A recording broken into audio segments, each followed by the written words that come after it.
আসসালামু আলাইকুম everyone, welcome to today's class. আজকের ক্লাসে আমরা আলোচনা করব এসএসসি ম্যাথমেটিক্সের ত্রিকোণমিতি অধ্যায়। এই অধ্যায়ের দুইটা পার্ট আছে, 9.1 এবং 9.2। আমাদের আজকের লেসন হচ্ছে 9.1-এর অনুশীলনের যে অঙ্কগুলো আছে সেগুলো সমাধান করা। তো চলো আমরা শুরু করি। প্রথমে 1 নম্বরে যে 4টে প্রশ্ন আছে ক, খ, গ, ঘ, এখানে 4টে মূলত এমসিকিউ টাইপ প্রশ্ন। যদি এগুলো ক নম্বরে আসে তাহলে তোমরা কীভাবে সলভ করবো সেটা আমি তোমাদেরকে এখন দেখাবো।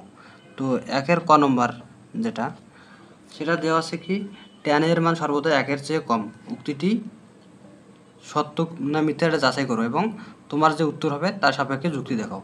তোমার উত্তরটি কী হওয়া দরকার।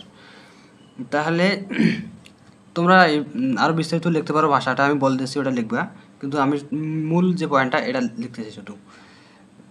এখানে দেওয়া আছে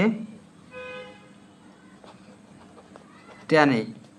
এখন এ হচ্ছে একটা কোণ, এর মান যে কোনো কিছু হতে পারে, মানে যে এ হচ্ছে একটা কোণ, ধরো 30 ডিগ্রি হতে পারে, এর মান 45 ডিগ্রি হতে পারে, আবার 60 ডিগ্রি হতে পারে, এমনকি 90 ডিগ্রি হতে পারে।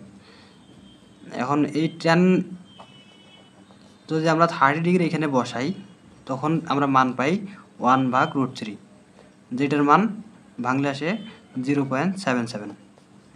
আবার যদি tan 45 ডিগ্রি বসাই তখন আমরা পাই 1। আবার যখন tan 60 ডিগ্রি বসাই তখন আমরা পাই শুধু √3। সেক্ষেত্রে আমাদের মান আসে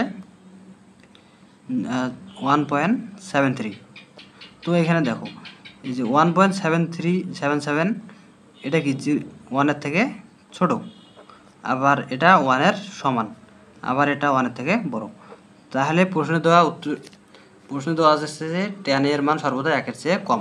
তাহলে tan এর মান আমরা কি পেলাম, tan এর মান 1-এর চেয়ে কম হতে পারে, সমান হতে পারে, আবার বেশি হতে পারে। তাহলে কি ক নম্বর প্রশ্নটা ভুল। আশা করি ক নম্বরটা সবাই ভালোভাবে বুঝতে পারছো। এবার আসি আমরা খ নম্বরে।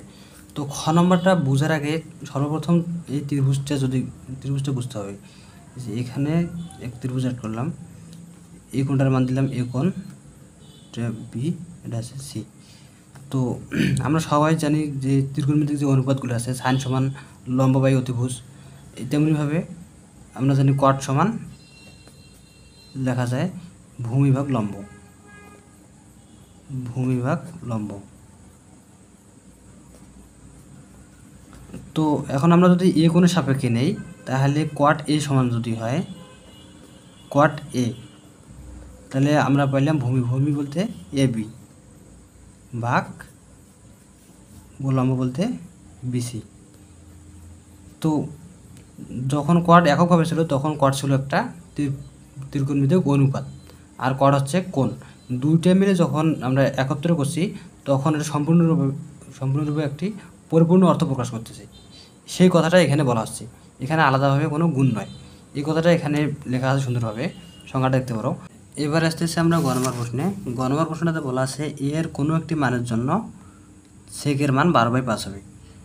তো আমরা জানি সেকের যে মান, সেকের মানের সেক এর সাথে যে কোনো একটা কোণ দিয়ে যে আমরা মানগুলো পাই, সেক 0 ডিগ্রি, 30 ডিগ্রি, 45 ডিগ্রি, এই মানগুলো দেখবা যে তোমাদের বইয়ে চার্টে দেওয়া আছে সর্বদা 1 সহ, 1-এর থেকে বড়, 1-এর নিচে কোনো মান নেই। তাহলে আমরা যদি এখানে 12/5 ভাগ করি তাহলে এখান থেকে সেকের মানটা কত পাবো, আমরা 2.4 পাবো।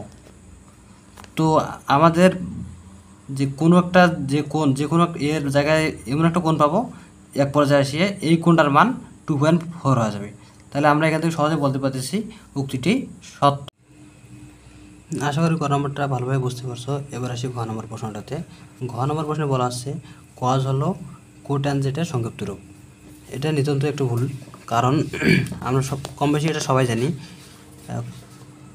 কোসাইন এর শর্ট ফর্ম লেখা হয় কস, আর হচ্ছে কোট্যানজেন্টের শর্ট ফর্ম লেখা হয় কট। তাহলে বুঝতে পারছো এটা কী জন্য ভুল।